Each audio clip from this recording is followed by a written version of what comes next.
Na semana passada, na quarta-feira, eu havia colocado a numeração dos versículos errado, né? Hoje está certo, consertei aqui.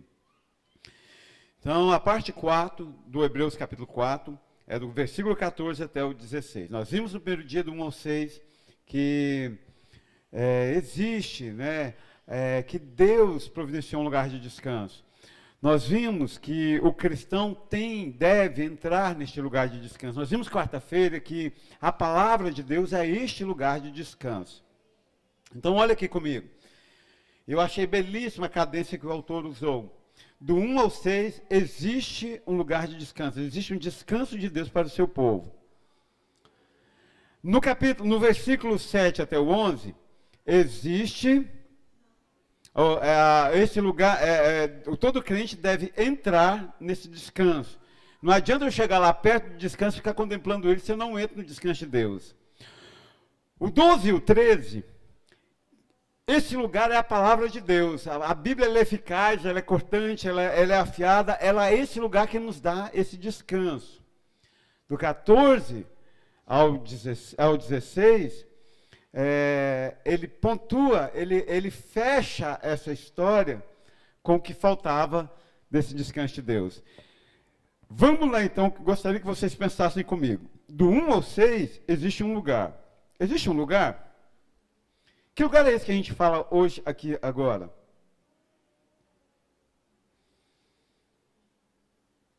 A gente usa a expressão assim, a figura de linguagem. Não, na quarta-feira é o oásis, que eu vou lá e escondo da semana, do trabalho. Hã? Uma vez, estava no trabalho, e uma pessoa do trabalho falou assim, eu estou em crise. Você está com a chave da sua igreja? Eu estou. Deixa eu ir lá e ficar lá um pouco. Eu, tá. Ela veio para cá, entrou aqui, ficou umas 2 horas aqui, sozinha. Voltou. Ela falou assim, gente, mas que paz. Então, existe um lugar de descanso. Para nós hoje, aqui, de forma material, claro que o descanso é eterno, né, Suzana? Nós falamos de manhã, na eternidade com Cristo. Mas aqui agora, o que representa o céu para nós? O que representa este lugar para nós, aqui agora, no nosso dia a dia? A igreja. Eu fiquei pensando nisso de quarta-feira para cá.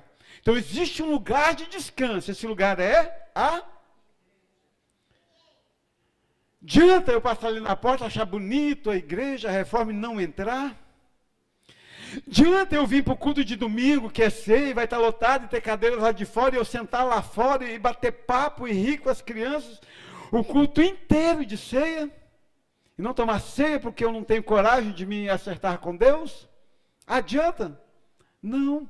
Eu estou diante do lugar de descanso, mas não entrei. Claro que nós não consideramos essas paredes santas, tanto é que nós vamos quebrar essa.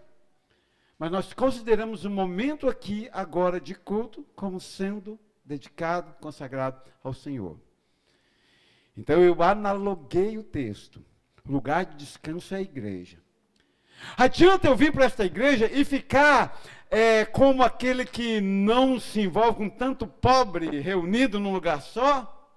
Não participo, não comungo, eu vivo acima da realidade do povo aqui, não sento para comer com meu irmão, às vezes até idiota. Eu preciso vir e entrar.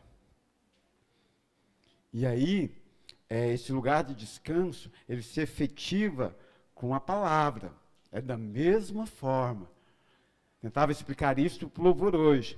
O louvor, ele é secundário. Na igreja primitiva não tinha louvor, eles recitavam os salmos. Ele é uma preparação para a palavra.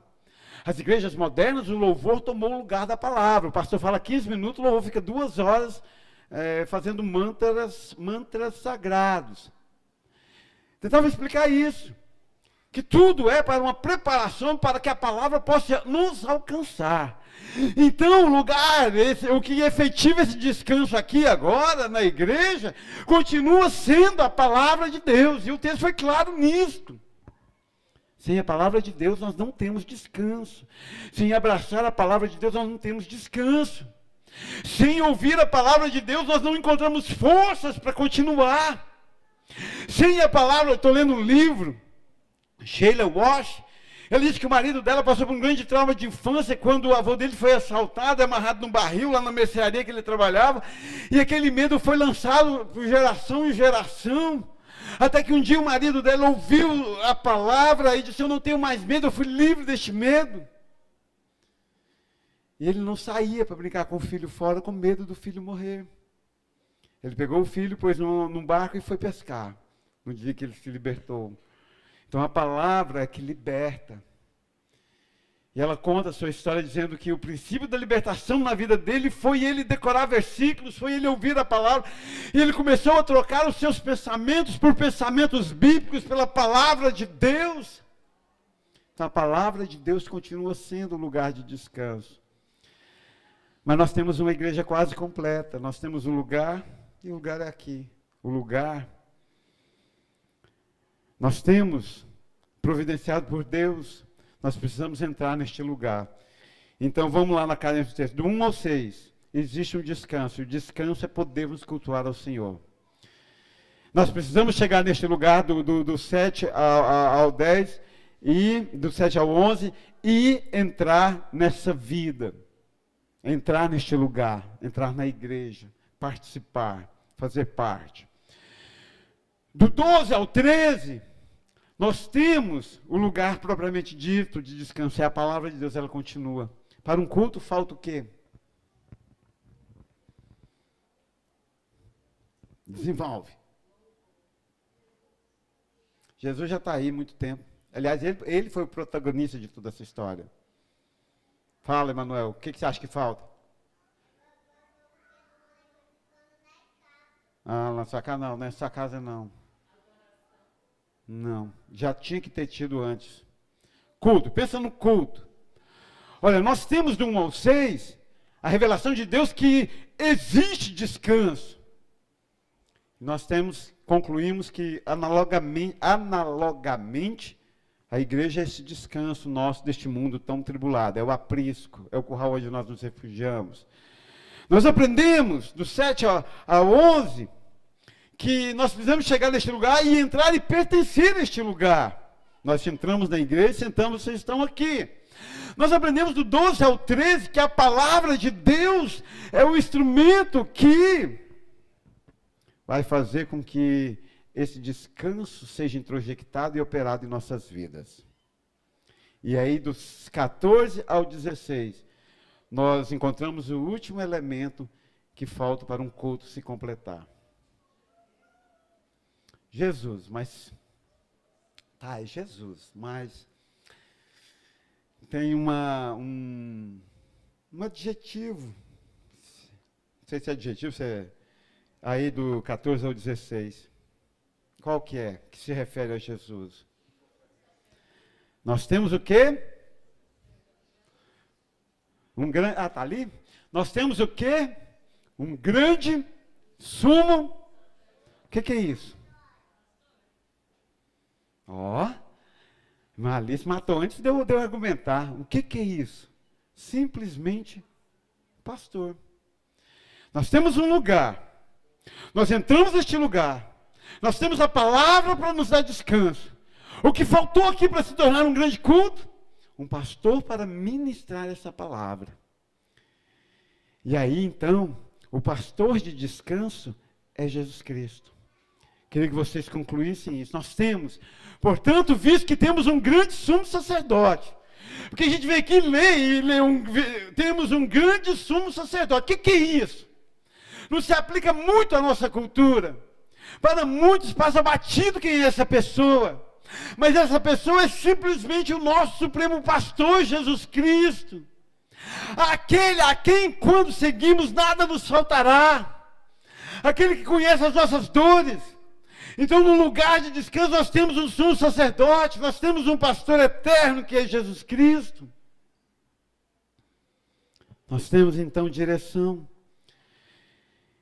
E olha as credenciais dele no 14. Portanto, visto que temos um grande sumo sacerdote, que adentrou os céus, a primeira coisa, ele veio à terra, nasceu de mulher, morreu, ressuscitou. Cara, talvez passe batido para você teologicamente. Mas se conseguiu compreender que o texto diz que é mais glorioso, foi mais transcendente, foi mais supremo, foi mais grande, se é que existe mais grande, né? Foi maior, foi mais belo, foi simplesmente infinito. O que aconteceu? Pensa comigo. Jesus Cristo, eu ia falar, nasceu, né? Santa Heresia. Jesus Cristo sempre, na eternidade, viveu onde? Onde? No céu, à direita de Deus. Mas num determinado momento da sua vida, ele precisou vir para o mundo, ele viajou e veio para o mundo. Aí ele veio aqui, nasceu, cresceu, enfim, morreu, ressuscitou, anunciou a igreja, o seu ministério, e ele foi ascendido aos céus. E a palavra de Deus diz que quando ele foi entrando nos céus, Davi viu isso. Ah, que inveja de Davi. E Davi viu isso, e os anjos se levantaram, os maiorais dos anjos levantaram e disseram: levantai-vos, ó portais eternos, levantai vossas cabeças para que entre o Rei da Glória. Você consegue teologicamente compreender comigo que sobrepujou, que a entrada de Cristo nos céus depois da ressurreição, sobrepujou, foi mais glorioso que toda a sua existência ali? Foi aquele momento em que os céus pararam, se silenciaram, e foi dado ordem para que todos se curvassem diante do Cordeiro que havia vencido. Essa é a credencial do nosso Supremo Pastor, nosso Supremo Sacerdote, que adentrou os céus. O escritor poderia simplesmente ter escrito assim: portanto, visto que temos um grande sumo sacerdote que sempre habitou nos céus. Caramba, mas não! Que adentrou os céus, que ele veio, ele provou a minha decadência, ele provou o meu pecado, ele provou as minhas tentações, claro, resistiu a cada uma delas. Quando eu digo que provou o pecado, foi todas as agrulhas que o pecado traz à nossa volta, não de ter pecado. Morreu por causa disso, ressuscitou, e ele garbosamente adentrou nos céus e tudo se parou. Esse é o nosso supremo e verdadeiro pastor. É por isso que eu deito e durmo, porque o Senhor cuida dos seus enquanto dormem. Quem é Ele? Jesus, o Filho de Deus. Apeguemo-nos com toda a firmeza à fé que professamos. Meu querido, talvez eu esteja cansado de ver você falar que é crente e não viver a segurança, o descanso que Cristo dá, e não viver aquilo que Cristo pode e faz por nós. Ele opera esse descanso, pois conhece as nossas fraquezas. Olha o versículo 15. Pois não temos um sumo sacerdote que não possa se compadecer-se das nossas fraquezas. Olha que maravilha. No versículo 14 ele diz: nós temos um grande sumo sacerdote, pastor eterno. No 15, e esse sumo sacerdote pode sim se compadecer de mim. Por quê? Porque ele foi tentado, mas sim, alguém que como nós passou por todos os tipos de tentação, porém sem pecado. Eu acho interessante, eu fico pensando assim, Jesus guardava o sábado porque ele era judeu. E às vezes eu fico pensando, será que Jesus sofria quando terminava o sábado e ele tinha que voltar a trabalhar na marcenaria de José no domingo? Eu acho que sim. Vinha aquela vontade de não mais trabalhar e ficar só na casa do Senhor, só na sinagoga, discutindo a lei? Eu acredito que sim. Então acabou-se as férias, amanhã a gente volta ativa.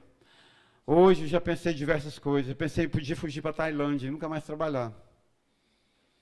Podia fugir para o Japão, nunca mais ter que voltar para a escola.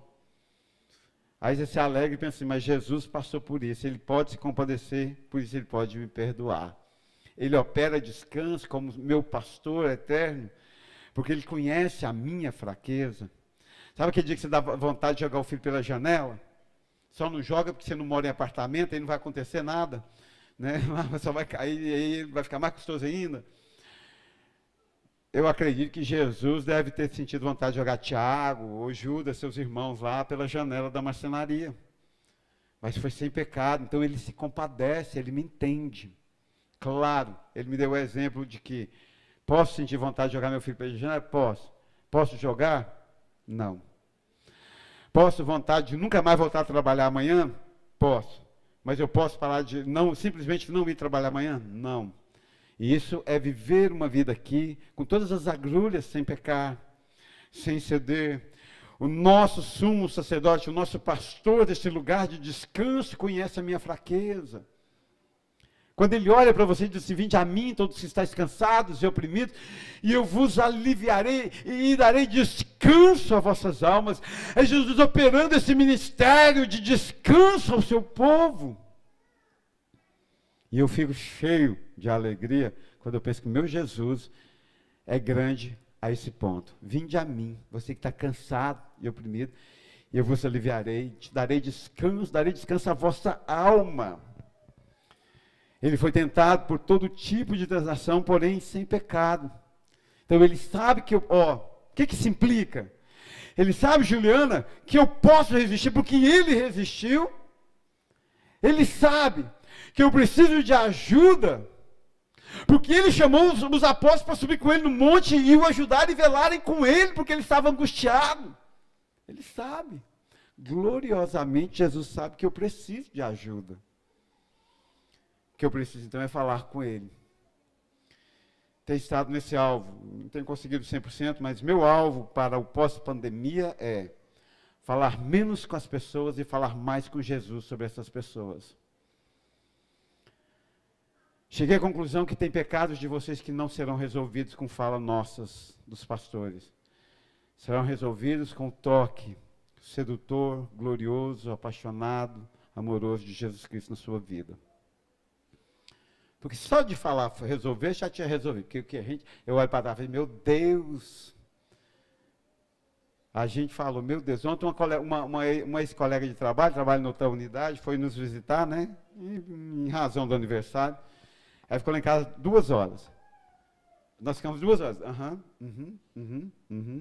Meu Deus, aquilo fala. Aí deu 2 horas de praia e falou assim, deixa eu ir embora, senão eu fico falando até 6 horas da tarde. Eu, Então, se falar resolver, vocês já eram santos, porque o tanto que eu falei, tanto que o pastor Zé Delcio falou, tanto que os professores falaram, precisa mesmo do toque desse supremo pastor que dá descanso para a alma.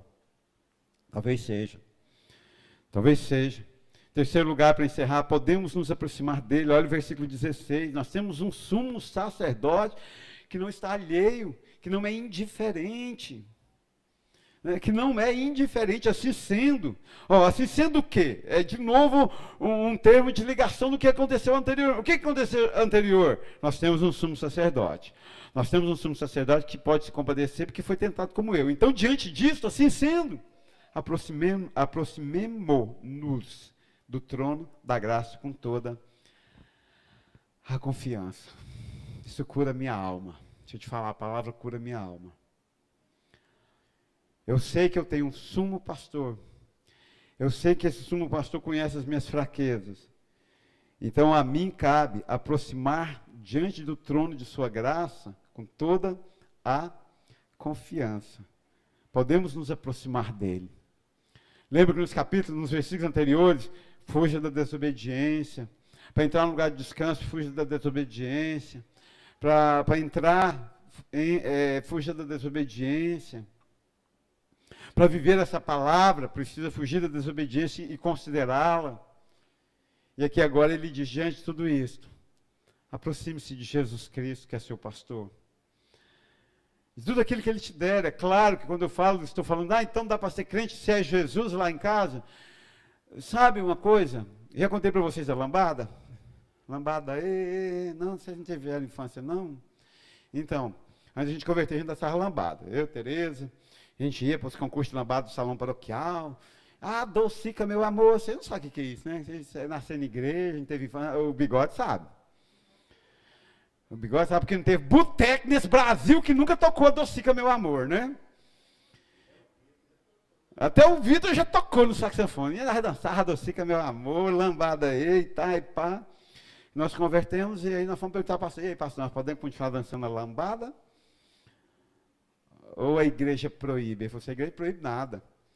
Agora vocês perguntam, eu não sou seu Deus, pergunta para Jesus, vocês podem continuar dançando a lambada de vocês ou não.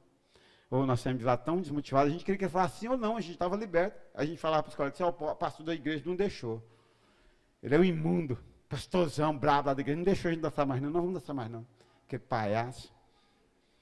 Esse é o pastor Carlos. Mas aí ele virou para lá e falou assim, pergunta para o Senhor Jesus, se ele deixar, vocês dançam, se ele não deixar, vocês não dançam. Eu saí de lá e falei, esse pastor é louco, né? Porque eu posso concluir que Jesus me disse o que eu quiser concluir. Mas o que eu quiser concluir nunca será a voz de Jesus Cristo. A voz de Jesus Cristo é distinta e clara. Nós fomos perguntar para Jesus se podia. Foi um não do tamanho do universo. E aí foi sem dor, porque nós servimos a Jesus.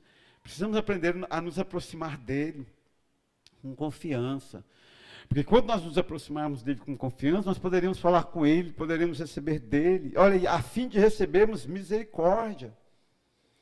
Então, esse lugar de descanso é um lugar de receber misericórdia, de encontrarmos graça, que nos ajude no momento da necessidade. Achei lindo, poético, profético e poético. Aproximemo-nos do trono da graça com toda a confiança, a fim de recebermos misericórdia, encontrarmos graça, e essa misericórdia e essa graça nos ajude no momento da nossa necessidade. Então, quando eu estou lá deprimido, sem vontade de cantar uma canção, condenado, que nem um condenado, o que me levanta desse monturo, o que me levanta desse chão, é a graça e a misericórdia do nosso Deus, que precisa ser encontrada. E ela é encontrada quando nós nos aproximamos de Jesus como nosso pastor. E nós nos aproximamos dele como nosso pastor, que ministra o descanso em nós. Quando nós sabemos que tem esse lugar, quando nós entramos neste lugar, e quando nós deixamos que a palavra seja ministrada em nossos corações, aí Jesus faz a sua vontade aqui, como é feita nos céus. Não viva uma vida meia pataca na igreja. Não viva uma vida meia pataca na igreja. Do contrário, você vai viver uma vida intensa no inferno. Lá não vai ter distração, vai ser inferno eternamente. Viva uma vida diante de Jesus com integridade, para que você viva no céu com integridade, porque lá será com integridade, nunca mais lavar roupa, nunca mais limpar chão, nunca mais escutar abóbora. É adoração eternamente ao Deus supremo, ao Deus que tudo fez, que tudo criou. Pai, eu te dou graças, eu te honro, glorifico a ti. És santo, és Deus, és o meu Senhor, meu Pai. Toma as nossas vidas e enche, Deus, os nossos corações, meu Pai. Em um nome de Jesus, Deus, guarda a tua igreja, abençoa, Deus, as nossas vidas e enche os nossos corações do teu querer. Eu te honro, eu glorifico a ti, em um nome do Senhor Jesus. Nome de Jesus. Deus abençoe os irmãos. Corações silenciosos estamos encerrados. Deus os guarde. Orem uns pelos outros. Tenham uma semana abençoada e sirvam ao Senhor. E lembre-se, Jesus é o pastor de descanso de nossas almas.